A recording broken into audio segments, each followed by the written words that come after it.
Bismillahirrahmanirrahim. Assalamualaikum warahmatullahi wabarakatuh. Salam sejahtera bagi kita semua. Saya Sarifudin, salah satu dosen program studi Magister dan Doktor Pendidikan Teknologi dan Kejuruan Pasca Sarjana Universitas Pendidikan Indonesia. Video ini dibuat untuk pernyataan diri dosen dalam unjuk kerja Tridharma Perguruan Tinggi atau PDD UKT PT. Pada video ini saya akan menyampaikan salah satu mata kuliah yang diampu, yaitu mata kuliah Digital Transformasi pada Pendidikan Teknologi dan Vokasional. Mata kuliah ini merupakan mata kuliah inti dalam program studi Magister Pendidikan Teknologi dan Kejuruan Pasca Sarjana yang bertujuan untuk memberikan pemahaman kepada mahasiswa program studi Pendidikan Teknologi dan Kejuruan untuk mendalami dampak transformasi digital dalam konteks pendidikan vokasional. Mata kuliah ini terdiri dari 16 pertemuan dengan 13 pertemuan pembelajaran, 1 UTS, 1 presentasi dan diskusi proyek, presentasi akhir, dan 1 ujian akhir semester atau proyek akhir. Perkuliahan ini dilaksanakan melalui sinkronus dan asinkronus, yang mana sebelum pertemuan ke-8 perkuliahan didominasi dengan kegiatan diskusi dan studi kasus. Sementara salahnya perkuliahan dilakukan dengan metode pembelajaran berbasis proyek. Materi pada mata kuliah ini terdiri dari 12 materi perkuliahan inti. Berikut ini 13 materi yang disampaikan. Sementara untuk CPMK pada mata kuliah ini terdiri dari 5 CPMK. Untuk penilaian dalam kegiatan perkuliahan ini disusun secara profesional dan penilaian berkelanjutan yang terdiri dari partisipasi aktif mahasiswa selama pembelajaran, penyelesaian tugas akhir individu maupun kelompok, pengerjaan kuis, pengerjaan proyek, dan tes formatif serta sumatif. Di antaranya ada reflection jurnal 10%, peer review 10%, prototype 20%, final product ada 30%, presentation 15%, portofolio 15%, sehingga totalnya menjadi 100%. Komponen utama pembelajaran pada mata kuliah ini terdiri dari delivery, interaction, dan assessment. Keterkaitan dengan pengabdian kepada masyarakat telah dilaksanakan namanya workshop pengembangan teaching factory melalui model pembelajaran berbasis deep learning melibatkan artificial intelligence atau AI bagi guru-guru SMK di Kota Bandung. Merupakan salah satu bentuk implementasi dan hilirisasi produk transformasi digital kepada masyarakat di Jawa Barat. Nah, dalam video ini saya akan menyajikan salah satu materi dalam mata kuliah Digital Transformasi pada Pendidikan Teknologi dan Vokasional, yaitu pertemuan ke-10 mengenai keamanan data dan privasi dalam lingkungan pendidikan vokasi yang memiliki 5 fokus utama, di antaranya urgensi dan konteks, konsep kunci, lanskap regulasi, ancaman dan risiko, strategi mitigasi. Selamat menyimak materi dalam kegiatan perkuliahan berikut ini. Terima kasih. Wassalamualaikum warahmatullahi wabarakatuh. Bismillahirrahmanirrahim. Assalamualaikum warahmatullahi wabarakatuh. Waalaikumsalam warahmatullahi wabarakatuh. Selamat siang semuanya. Siang. Bagaimana? Masih semangat? Semangat. Baik, hari ini kita akan lanjutkan materi perkuliahan kita di pertemuan ke-10, yaitu tentang keamanan data dan privasi dalam lingkungan pendidikan, khususnya bagaimana mengelola infrastruktur, data, dan kepercayaan di era transformasi digital pada pendidikan vokasi. Nah, hari ini kita masuki pertemuan ke-10, di mana mata kuliah transformasi digital dan pendidikan vokasi ini merupakan salah satu mata kuliah yang memiliki bobot 4 SKS yang bertujuan untuk mendalami bagaimana dampak transformasi digital dalam pendidikan vokasi. Di dalam pertemuan ini akan mempelajari tentang konsep, strategi, dan aplikasi teknologi digital serta kecerdasan buatan dan Internet of Things dalam pengajaran dan pembelajaran vokasi.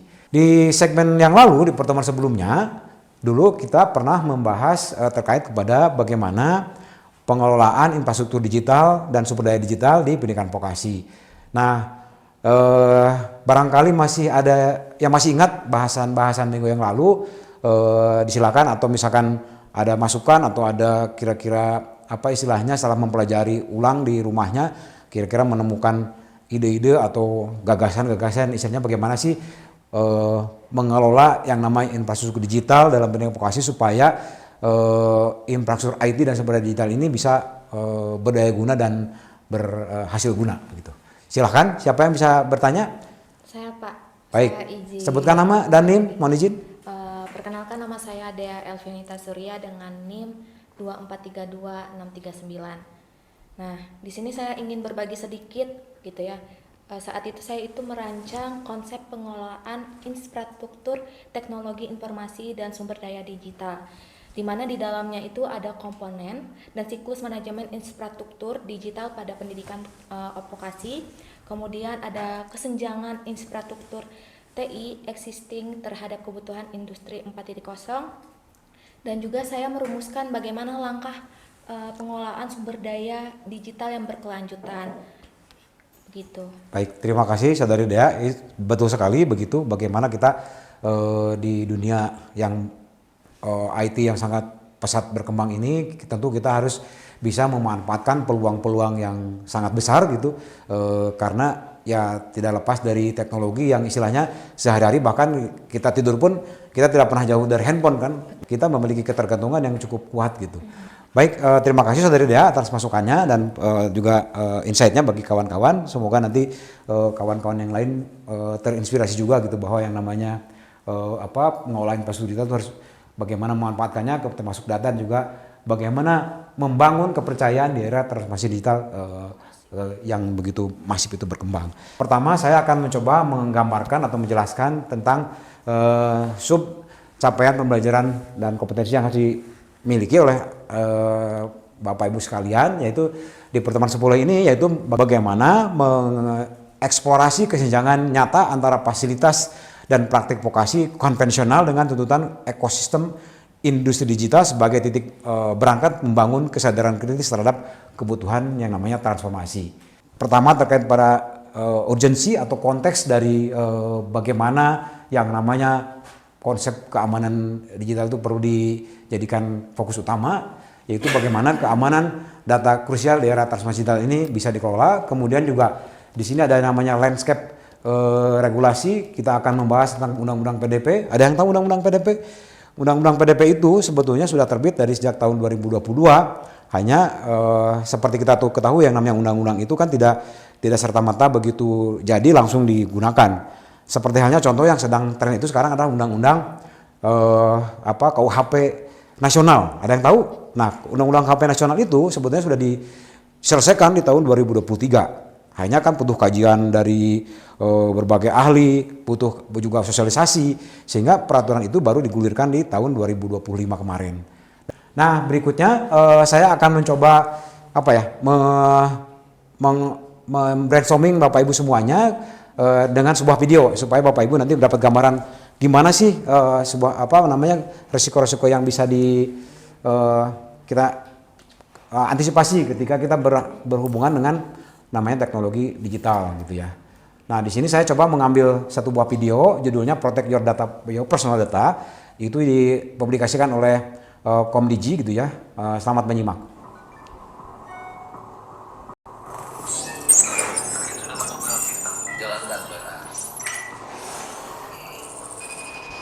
Internet memudahkan kita melakukan banyak hal, dari sekedar mendapatkan. Baik, nah itu kurang lebih gambaran bagaimana kita seharusnya mengelola data pribadi di dalam kehidupan kita sehari-hari.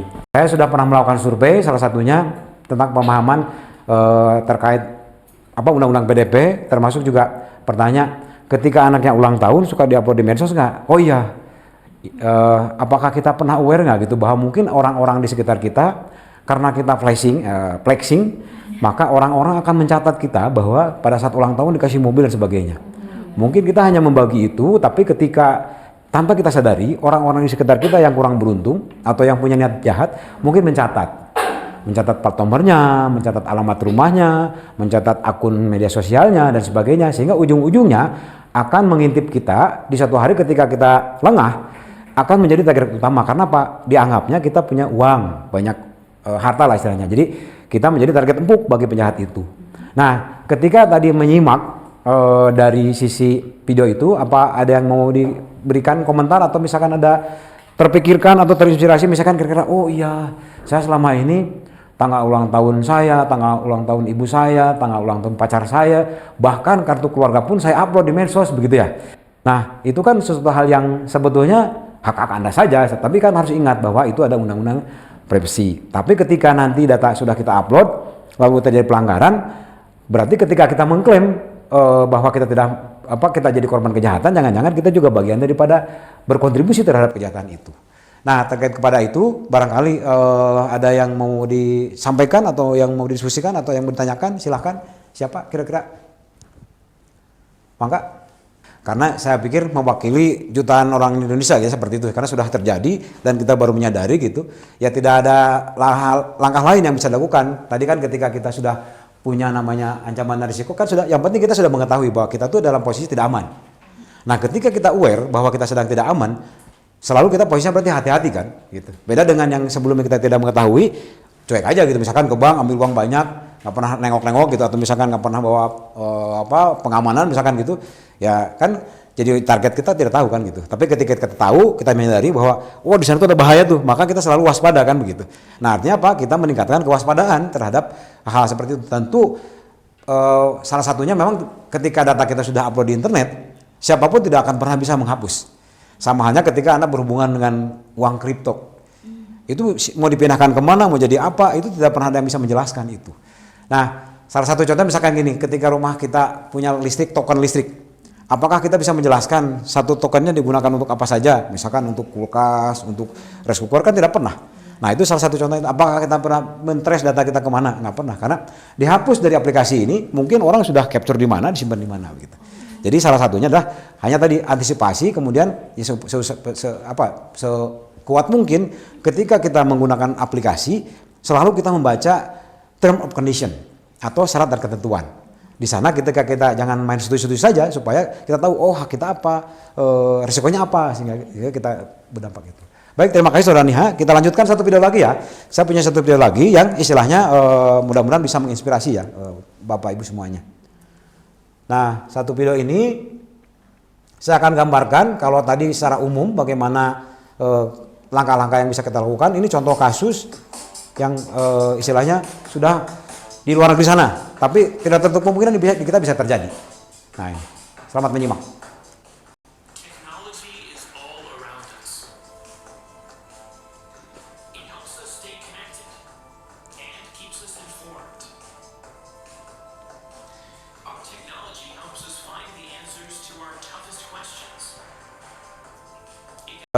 Di Amerika, contohnya di negara barat yang infrastruktur IT-nya sangat maju, sama mereka pun belum begitu ketat mengetahui tentang keamanan. Bagaimana sekolah-sekolah itu bisa berdampak. Misalkan contohnya gini, ketika misalkan nih saya penjahat, lalu saya ingin merampok, yang paling gampang adalah cari sekolah-sekolah unggulan. Pasti biayanya kan tinggi-tinggi tuh. Nggak mungkin, mohon maaf, maksudnya nggak mungkin orang yang punya uang sedikit dia bisa bayar sekolahnya. Artinya apa? Yang paling gampang kita retas siapa saja peserta didiknya. Ketika kita menemukan peserta didik, kita telusuri berapa nomor teleponnya, di mana tempat tinggal dan sebagainya.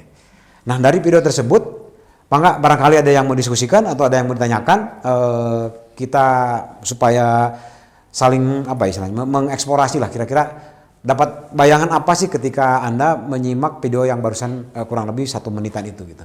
Silakan. Dari siapa? Yang akan bertanya, Teh Rizal, Arijal, Teh Sike, atau Teh Sala, mangga. Izin Pak. Silakan. Berarti Kang Rizal, silakan Kang Rizal. Menurut saya justru target empuk kebocoran data itu terdapat di sekolah dan kampus, karena di sekolah dan kampus itu menyimpan data yang sangat sensitif seperti nilai, riwayat kesehatan, data finansial memadai, data finansial orang tua, namun seringkali tidak memiliki anggaran atau tim IT yang memadai, sehingga rentan menjadi target sasaran serangan para hacker. Betul sekali apa yang disampaikan oleh saudara Kang Rizal ini. Tadi saya ceritakan bahwa yang namanya teknologi informasi khususnya untuk keamanan data itu mahal harganya dari sisi perangkatnya maupun dari seorangnya. Jadi kalau Bapak Ibu mencari pekerjaan apa sih yang istilahnya gajinya besar, salah satunya adalah bagaimana kita jadi keamanan seorang, bukan satpam tapi ya keamanan data artinya dia mengerti komputer dan sebagainya. Dari sisi resiko aplikasi belajar, semakin banyak aplikasi pendidikan yang digunakan siswa, semakin besar risiko privasi. Jadi seringkali data aktivitas siswa dikumpulkan, dilacak atau bahkan disalahgunakan oleh pihak ketiga tanpa pengawasan dan persetujuan yang jelas, Pak. Ya, betul memang. Nah, ini salah satu contoh kasus yang menarik. Saya mau tanya nih beberapa kawan-kawan di sini. Pernah nggak ada yang beli perangkat baru, baik handphone maupun laptop? Pernah? Waktu beli, dilihat nggak di dalamnya ada apa saja? Di kardusnya itu? Ada? Ada apa saja, manual booknya, ada kartu garansi, ya kan? Pernah nggak oleh kita betul-betul dibaca syarat dan ketentuannya? Tidak? Nah itu kelemahan kita. Kemudian ketika laptop atau handphone kita bermasalah, yang pertama kali kita lakukan apa? Apakah kembali kepada panduan atau bertanya kepada temannya? Nah itu kebiasaan yang tidak baik di kita. Karena tadi tanpa kita pernah membaca, karena misalkan gini, kadang-kadang misalkan nih saya daftar misalkan di X atau misalkan di Instagram, itu kan syarat dan ketentuannya kan sangat panjang tuh kan, wah daripada ribet-ribet belajar setuju gitu. Padahal di dalamnya mengatakan Anda menggunakan aplikasi saya itu gratis, nggak pernah bayar. Tapi karena Anda menggunakan aplikasi saya gratis, maka semua data yang diupload di aplikasi itu adalah milik saya sebagai pemilik aplikasi. Ya kan? Jadi ketika Anda mengklaim saya tidak merasa ini menyerahkan ke Facebook atau ke Instagram atau ke aplikasi Thread misalkan gitu. Tapi ketika Anda install, Anda klik setuju gitu kan. Nah, itu salah satu tadi kelemahan kita itu. Jadi literasi digital itu kurang begitu masif di kita. Jadi masih membutuhkan proses. Jadi ketika tadi contohnya, padahal sebetulnya ketika Anda beli handphone atau beli laptop, ketika beli itu harga misalkan 5 juta. Di dalamnya itu ada termasuk Anda mendapatkan fasilitas dan sebagainya. Jadi ketika misalkan tidak ada panduannya, Anda berhak dikurangi harganya. Atau misalkan tidak ada garansinya, Anda berhak dikurangi harganya gitu. Tapi kan tadi karena tidak pernah dibaca, tidak pernah dicek, kita kan tidak pernah tahu gitu. Padahal sebetulnya dari permasalahan yang paling sederhana sampai kepada masalah yang paling kompleks itu di situ dijelaskan oleh produsennya. Karena ketika tidak menjelaskan itu maka dia dituntut oleh undang-undang. Artinya dia melakukan pelanggaran. Seperti itu. Itu salah satu bentuk dari bagaimana kita memitigasi bahwa itu berupa kebijakan. Sama halnya ketika misalkan Bapak Ibu masuk kampus ke kita kuliah.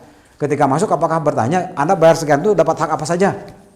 Atau misalkan tiba-tiba dapat pengurangan korting UKT misalkan itu. Itu kan pernah dibaca nggak gitu? Saya menemukan banyak kasus di mana baik dari S1 maupun S3 itu ketika nulis tugas akhir itu patokannya tidak pernah dibaca daripada panduan. Padahal panduan itu penting untuk supaya kita tidak kemana-mana begitu. Ya kita lanjutkan ya. Baik berikutnya. Tadi kan saya sudah memberikan contoh adalah Bapak Ibu bagaimana sih jadi korban itu? Mungkin ya Bapak Ibu di sini ada yang punya contoh aplikasi mobile banking atau internet banking yang istilahnya mau menunjukkan bagaimana proses ya saya ingin lihat aja gitu bagaimana prosesnya, apakah menggunakan password yang sederhana atau misalkan hanya menggunakan istilahnya teks, kalimat dan karakter yang sederhana gitu atau bagaimana? Saya coba ingin tahu. Maka silakan. Saya, Pak, Teh. Saya memberikan sedikit ini ya tampilan di layar handphone saya. Oke. Ketika saya login ke aplikasi banking, jadi saya tuh simpelnya menggunakan Face ID. Karena saya tuh lupaan orangnya Pak yang pertama. Jadi yang kedua juga mempercepat ketika kita ingin bertransaksi seperti itu. Jadi ketika kita login itu otomatis Face ID kita terbuka.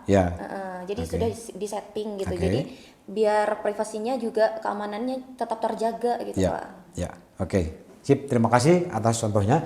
Nah, pernah nggak sama Bapak Ibu terpikirkan gitu ketika saya aman nih menggunakan wajah nih. Tapi dengan teknologi AI sekarang, wajah siapa sih yang tidak bisa direkayasa? Ya kan? Tetap aja kita nggak aman kan? Tapi bukan berarti nakut-nakutin, bukan. Artinya tadi tahapan itu sudah betul. Jadi ketika misalkan nih teteh ini menggunakan face recognition gitu kan, lalu terjadi terjadi korban, menjadi korban kejahatan. Itu masih bisa mengklaim ke perusahaannya, ke penyedia, misalkan ke Bank Mandiri tadi ya, Bank Mandiri. Nah, itu bisa menjelaskan bahwa sebetulnya saya secara prosedur sudah mengikuti tuh kebijakan. Mohon izin. Sudah mengikuti prosedur dari kebijakan banknya gitu, bahwa ketika menggunakan aplikasi maka kebijakannya adalah minimal menggunakan face recognition. Tapi karena perkembangan teknologi yang begitu masif, maka tadi wajah siapapun bisa direkayasa. Jangankan bentuk biometrik kita, wajah kita pun atau potongan kita pun, bentuk kita pun, iya bisa dibuat kan. Misalkan saya foto nih Dea misalkan gitu ya, foto saya masukin ke AI, cetakin nih dalam bentuk 3 dimensi. Sok mau gimana? Sama kan persis, karena coba aja gini lah, tete kang gitu, ketika punya foto cuma masukin ke AI, mau dimuni bagian apanya gitu kan, itu bisa dijadikan oleh kita. Nah, kenapa yang dimaksud dengan ada yang pernah mendengar yang namanya Society 4.0? Society 4.0 itu yang dijalankan oleh Bapak Ibu semuanya.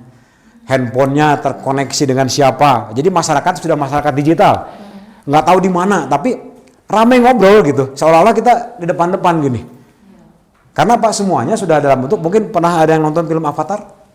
Ya kan? Avatar itu kan representasi atau yang mungkin yang dulu yang heboh tuh film Matrix. Kan Matrix itu menggambarkan bagaimana sebuah virus itu sebetulnya kode-kode yang dipotong-potong ya. Dia bekerja, tapi ini dilogikakan ke manusia gitu. Si Matrix-nya itu kan si Keanu Reeves masuk ke dunia dark gitu kan, dia berantem gitu kan. Itu kan mengilustrasikan kalau Anda betul-betul menyimak, sebetulnya apalagi Anda ngerti sedikit IT lah gitu, itu sebetulnya melogikakan bagaimana sebuah virus bekerja. Nah, akan halnya pun dengan namanya Society 4.0. Sebetulnya ini yang mengutarakan orang Jepang, tapi secara tidak sadar kita menjalani itu tiap hari. Coba Anda berapa kali ngobrol dengan pacar Anda? Berapa kali Anda ngobrol dengan ibu bapak Anda? Kan seperti tidak ada jarak, tidak ada batas kan gitu. Bahkan mungkin istilahnya profile kita disimpan di Instagram tuh. Setiap orang add kita follow back mereka. Dan istilahnya itu sudah menjadi seperti ketika saya jalan-jalan di kampung ketemu orang baru, kenalan nanti ingat lagi namanya gitu. Coba sekarang saya tanya terkait pada konsep cognitive uploading, ada yang pernah tahu nggak? Nah, cognitive uploading itu salah satunya adalah di mana di era Society 4.0 ini semuanya ini percayakan kepada gadget atau pada perangkat. Mengingat, mencatat, misalkan nih, makanya tempoh hari ada survei 8x8 anak SMK tuh kelas 3 nggak tahu tuh, dia buka handphone. Atau misalkan Bapak Ibu ini yang suka biasa masak nih, kan mungkin zaman dulu mah di kepala ya, oh garamnya sekian gitu kan, bawangnya sekian. Sekarang mah nih masak ini buka handphone dulu kan. Nah, itu salah satu contoh bagaimana kita berkehidupan di Society 4.0. Itu penting karena apa? Kan tidak bisa dihindari yang ini tuh oleh kita dijalani, tapi kan kita tidak bisa sembunyi terus gitu kan, takut gitu kan, enggak. Tapi kita harus bagaimana kita mengetahui ini ada namanya lipatan atau volume data yang sangat tinggi. Itu tidak bisa dihindari. Dulu mungkin di kampus kita mahasiswanya hanya zaman saya mungkin puluhan, belum sampai ribuan. Sekarang sudah mungkin ada 50.000 dan sebagainya. Jadi lonjakan-lonjakan itu sangat masif begitu. Nah, baik, berikutnya adalah saya akan coba di sini contohnya misalkan dari kenapa menjadi penting? Karena ini salah satunya kesiapan literasi keamanan digital pendidik dan staf itu menjadi concern. Nah, kemudian yang berikutnya ini masalah di kita, masalah landscape regulasi. Ini di Indonesia tadi saya katakan ada yang namanya Undang-Undang Nomor 27 Tahun 2022 yaitu Undang-Undang Perlindungan Data Pribadi yang dimana masih sangat kecil jumlah masyarakat Indonesia yang paham bahwa ada undang-undang ini. Padahal ini sangat penting ketika misalkan nih tiba-tiba di handphone saya mungkin lagi mohon maaf ya, saya mungkin ada foto yang lagi pakai bikini bukan ini di pantai gitu kan. Itu kan handphone saya, perangkat saya. Ketika bocor itu kita boleh menggunakan undang-undang PDP. Misalkan nih handphonenya lagi diservis nih tukang handphone, tiba-tiba bocor datanya. Bapak Ibu boleh menuntut si tukang handphone karena itu kan handphone milik pribadi, data pribadi. Jadi dengan undang-undang ini Bapak Ibu boleh memenjarakan orang itu. Nah, tapi kalau tidak ada undang-undang ini kan bebas aja gitu orang berlaku. Itu di Indonesia. Kalau di Amerika itu adanya PERPA, itu hak orang tua mahasiswa atas kerahasiaan rekaman pendidikan. Kalau di Indonesia tadi ini kewajiban persetujuan, keamanan dan pelaporan insiden data pribadi. Salah satu contoh misalkan begini. Dulu pernah ke kampus kita juga kena kasus Biorka. Salah satunya katanya ada 15.000 data mahasiswa yang mereka ambil. Nah, ketika itu kita coba insiden namanya itu. Kita telusuri di mana kebocorannya, apa permasalahannya kaitan dengan undang-undang, maka salah satu dampaknya lembaga akan didenda sebesar 5% dari kelolaan anggarannya. Misalkan kampus ini tahun ini mengelola anggaran 1 triliun, maka 5%-nya itu dibayarkan untuk negara karena melanggar. Nah, punya orang disimpan di rumah tetangga, kerjanya cuma buat mata-matain. Ada aktivitas apa sih di rumah itu? Isinya apa saja? Itu menginstal, namanya bot. Bot itu seperti tadi kita punya pasukan lah, simpan di mana-mana gitu kan. Kebanyakan kalau misalkan Indonesia, se Jawa Barat lah, saya punya pasukan di berbagai tempat gitu. Saya butuh data apa sih? Butuh data keuangan. Saya butuh apa? Data pemerintahan, data nilai misalkan begitu. Kan ini dengan phishing gampang. Jadi cukup tadi mengiming-imingi. Ada lagi yang namanya ransomware. Ransomware ini dia ketika datanya diambil, dikunci, nggak bisa dibuka oleh institusinya. Tapi bisa dilihat, oh ada 10 orang nih masa UPI yang sedang akan sidang. Tapi ketika dibuka nggak bisa. Karena apa? Dikunci datanya. Kalau ingin ngebuka, sok bayar dulu. Baru bisa dibuka. Itu ransomware. Lalu ini insider threat. Jadi insider threat ini begini contohnya. Ini merupakan generalisasi ya, lintas kasus umum. Jadi tidak spesifik. Jadi bisa apa istilahnya? Bisa berbeda kasus di tiap orang. Nah, kita lanjutkan. Ya, yang berikutnya saya akan ke tentang data privacy by design dan tata kelola data. Jadi bagaimana tadi kita menempatkan perlindungan data sejak fase perancangan sistem. Jadi ketika sistem dirancang itu maka harus ditambahkan yang namanya aspek keamanan, yaitu berupa proaktif bukan reaktif. Proaktif dalam artian ketika kita mengetahui ada peluang-peluang itu maka perlu diselesaikan. Kemudian perlu dirancang dengan sangat baik. Kemudian ini juga yang namanya privasi sebagai default. Jadi tadi perlindungan data itu harus yang namanya KTP ya cuman kita yang pakai, yang punya. Meskipun misalkan coba kopikan KTP-nya, kita harus wawancara dulu, tanya buat apa, kepentingan apa. Bisa jadi kan buat pinjol kan, kita nggak tahu gitu. Nah kemudian ini harusnya tertanam dari mulai awal desain. Kemudian yang namanya ini pengguna memahami data apa yang dikumpulkan dan untuk apa tujuannya. Misalkan Bapak Ibu ditanya nih umur berapa, lahir kapan, kemudian pendapatan berapa, tanya dulu untuk apa kepentingannya. Supaya kita tahu akan digunakan untuk apa, jangan-jangan untuk kepentingan yang tidak baik. Tempo hari pernah ramai kan ada yang namanya World Digital namanya, dia ngumpulin data retina orang Indonesia. Satu retina itu dibayar 500.000, orang-orang Indonesia pada antri tuh mau bayar. Padahal sebetulnya untuk kepentingan apa kita nggak tahu. Bisa jadi kan mungkin dari 410.000 itu dia jual lagi menjadi 2 juta kan kita nggak tahu. Ya gitu karena sudah melanggar gitu ya. Nah kita akan ini berikutnya strategi mitigasi, kemudian ini nanti kita akan bahas secara teknis. Lalu di sini ada bagaimana mitigasi kebijakan manusia. Lalu ini yang tidak kalah penting adalah bagaimana kepemimpinan transformatif itu harus dilaksanakan dalam proses keamanan data. Karena apa? Dia harus memiliki visi, menetapkan visi keamanan, mengelola resisten budaya, dan menyeimbangkan namanya investasi risiko. Ekosistem keamanan digital itu menjadi penting. Nah, kemudian yang tidak kalah penting lagi adalah perubahan mindset terhadap regulasi. Jadi kehadiran adanya regulasi itu maka harus dijadikan pedoman yang istilahnya dipedomani oleh kita dalam kehidupan sehari-hari. Kemudian yang ketiga itu adalah bagaimana kita mensinergikan dalam terjadi mitigasi risiko. Nah, istilahnya mitigasi ancaman ini bisa selesai ketika kita berhubungan secara holistik dengan stakeholder terkait, baik dari sisi kontrol teknis, kebijakan maupun dari kepemimpinan perubahan. Nah, semoga dari perkuliahan hari ini kemudian juga dilengkapi dengan berbagai panduan. Tadi referensi utama yaitu ada undang-undang, ada ada digital transformation. Jadi ada 3 buku ini nanti bisa saya akan bagikan secara soft file. Itu bisa memberikan inspirasi dan memberikan bekal kepada Bapak Ibu semuanya ketika berhubungan dengan teknologi digital. Nah, kemudian saya ucapkan terima kasih atas diskusi dan partisipasi aktifnya hari ini. Sampai jumpa di pertemuan ke-11. Saya tutup dengan sebelum ditutup ada pertanyaan barangkali, silakan. Atau cukup? Oke, kalau cukup mungkin kecukupan ya, terima kasih. Sampai berjumpa kembali di pertemuan ke-11. Saya ucapkan terima kasih dan kita tutup dengan ucapan alhamdulillah alamin. Akhirul kalam, assalamualaikum warahmatullahi wabarakatuh. Waalaikumsalam warahmatullahi wabarakatuh.